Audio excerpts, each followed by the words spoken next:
Hi friends, இன்றைக்கி நம்ம ஒரு ஈஸியான லஞ்ச் பாக்ஸ் ரெசிபி தான் பார்க்க போகிறோம். Garlic cheese chapati. அதுக்கு கார்லிக் சாப் பண்ணி வச்சுருக்கேன். அது கூடவே கொஞ்சம் பட்டர் ஆட் பண்ணிவிட்டு கொஞ்சம் சில்லி ஃப்ளேக்ஸ், கொஞ்சம் ஆரிகானோ, ஒரு பிஞ்ச் சால்ட்டு இதெல்லாம் நல்லா மிக்ஸ் பண்ணிடலாம். நெக்ஸ்ட்டு சப்பாத்தி மாவு எடுத்து ரோல் பண்ணிவிட்டு இப்போ அந்த மிக்சரை வந்து இது மாதிரி ஸ்ப்ரெட் பண்ணிடலாம். ஸ்ப்ரெட் பண்ணி சீஸ் ஸ்லைஸை வந்து இது மாதிரி பீசஸாக கட் பண்ணி வச்சுருங்க.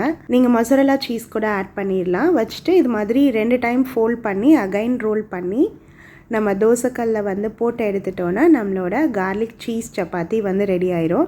இது நீங்கள் அப்படியே சாப்பிட்லாம். கிட்ஸ்க்கு வேணால் கெச்சப் கூட மைனீஸ் கூட வந்து சர்வ் பண்ணலாம். சப்போஸ் அவங்க யாருக்காவது கார்லிக் பிடிக்கலன்னா நீங்கள் கார்லிக் இல்லாமல் சீஸ் இதெல்லாம் வச்சு ட்ரை பண்ணலாம். அப்படி இல்லைன்னா மஷ்ரூம் ஃபைனாக சாப் பண்ணி கார்லிக் பதிலாக அதை ஆட் பண்ணி ட்ரை பண்ணுங்கள். எவ்வளோ சாஃப்டாக இருக்குது பாருங்கள். ரொம்ப சீஸியாக சாஃப்டாக இருக்கும். கண்டிப்பாக உங்கள் வீட்டில் ட்ரை பண்ணி பார்த்துட்டு உங்கள் கமெண்ட் ஷேர் பண்ணுங்கள். Thank you friends. பாய்.